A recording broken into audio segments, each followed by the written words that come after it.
up, everybody? KORIN Deanna Lane here. I am back with another worship duet, and this time I have my friend in worship.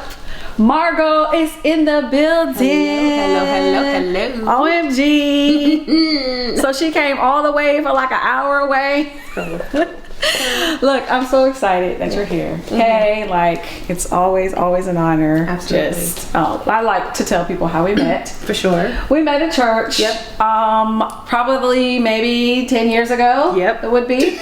Yeah. And man, I just remember just like you were always just had such a zeal, you know what I mean, like for the Lord. Like you always were so like excited, so passionate, so like, you know, so like just ready to go. I would say if there was a true example of like a young person just on fire for God, you know what I mean, that would have been you. I remember the first time I met you. Oh, I'm so grateful. So I'm glad your zeal Absolutely. is in the building, okay? So tell us, like, Margoe, what do you have going on? Like, what you be doing and whatnot? You know, things specifically, I am basically a blogger and a blogger and photographer. Did you just make that up? I did. That was freaking dope. Blogger. I like I'm that. a blogger. Yes, and also a worshiper. So I'm continuing to expound on my worship portion, but I am an established blogger. You just coined that on my show. So follow me at Margoe on Instagram, and my website is mindingmargoe.com. Girl, first of all, you just defined and just established who you are. Right. Like, that was dope. I'm a blogger. Get with it. That was dope. Okay, so before we get into this song, tell us, what does worship mean to you? Worship to me is specifically intentional creation. We were all created to worship. Even our very breath worships God. But we are specific when we put our music and our voice to it. So that's very intentional, saying that we give God the glory outside of what we naturally do. Oh, that's good. Yeah, so it's a spiritual meeting, the physical kind of thing, but that's what worship is to me. I love it. Let's do it. All things have passed away. Your love has stayed the same. Your constant grace remains the cornerstone. Things that we thought were dead are breathing in life again. You cause your sun to shine on darkest nights. For all that you've done, we will pour out our love. This will be our anthem song. Jesus, we love you. Oh, how we love you. You are the one our hearts adore. The hopeless now have their hope. The orphans now have a home, and all that was lost has found its grace in you. And you lift our weary heads, and you make us strong instead. You took these rags and made us beautiful. For all that you've done, we will pour out our love. This will be our anthem song. And Jesus, we love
There was once a man who loved taking walks through his garden.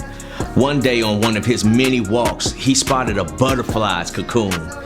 As he looked a little closer at the cocoon, he noticed that there was a tiny opening at the top, and he could see the beginning of a butterfly beginning to emerge. So he sat back and he started to watch this butterfly emerge from this cocoon. After about 3 hours, he noticed that the butterfly was no longer making progress, so he decided to give the butterfly a little help. He reached down into his pocket and pulled out a pair of tweezers, and he approached the cocoon, and with tender loving care, he began to help the butterfly emerge. So he began to open that hole in that cocoon. And as he peeled back a few more layers, the butterfly was able to emerge. To his surprise, when the butterfly was free, it fell to the ground. And when he looked, the butterfly's body was expanded and the wings were shriveled. He wondered, why was this butterfly not able to fly? What he didn't know is the way God designed the butterfly's cocoon is when the butterfly emerges through that small hole, it forces fluid out of the butterfly's body and into the wings, which gives the butterfly enough strength and stability to begin to fly.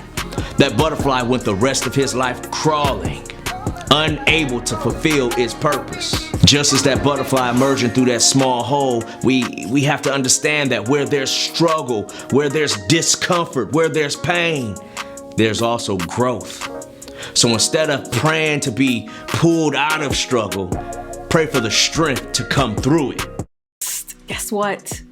I thought I would have to quit singing until I got vocal trained, and those techniques saved my career. If you use your voice for a living, you need a coach. Singers, professional speakers, actors, content creators. Learning to utilize your voice properly will repay you time and time again. Let me be your vocal coach. By the time I was finally properly trained, I was 25 years old, signed to a record label. And because I started singing and performing at such a young age, very consistently and incorrectly, that caused a lot of pain for me by the time I was a teenager. So every time I had to sing, it would hurt. I would have to take days off just to recover. And so I know if I hadn't been properly trained, I would not be singing at the level that I do today.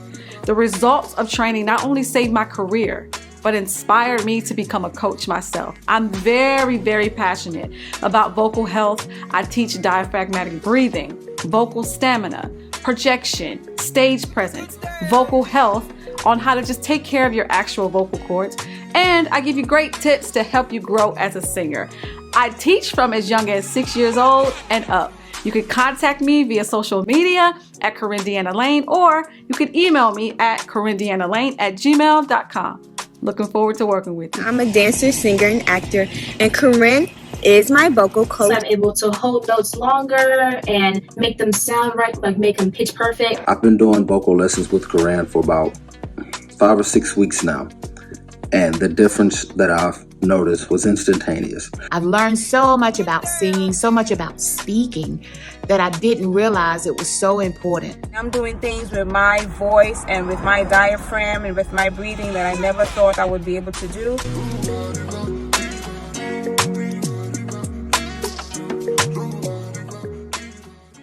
You can't fake this thing. Worship has to be a lifestyle. It has to be your life, the way you walk, the way you talk, the way you speak. This is not a light thing. The gift that's on the inside is actually the weapon used to fight. So anything that tries to come against is praise and worship that comes out. We are the evidence. We're the evidence that God is real. We're the evidence He is a living God. We show the world that God is real. Our lives have to speak even when we're not saying anything, because it's not just something that we do, it's who we are. When you need it, it comes through. It comes out of your mouth. Praise and worship comes out of your mouth. When it's time to fight, it comes out of your mouth. Praise and worship will be your weapon. It is the weapon. We get getting it popping today, man. Got some green screen stuff happening. Got some council members there shooting for their campaign commercials today, man. We are in the facility. Check it out, man. If y'all got something to do, man, y'all come holler at me. Come see me, you know what I mean? I can definitely make sure you're taken care of. I'm talking about events. I'm talking about concerts. I'm talking about everything, man, for real. This is one of 2 live venues that are at our disposal, you know what I'm saying? So whatever you want to do, we can get it done, man. The media man is in the building, always and forever. The creative's creative. Let's get it.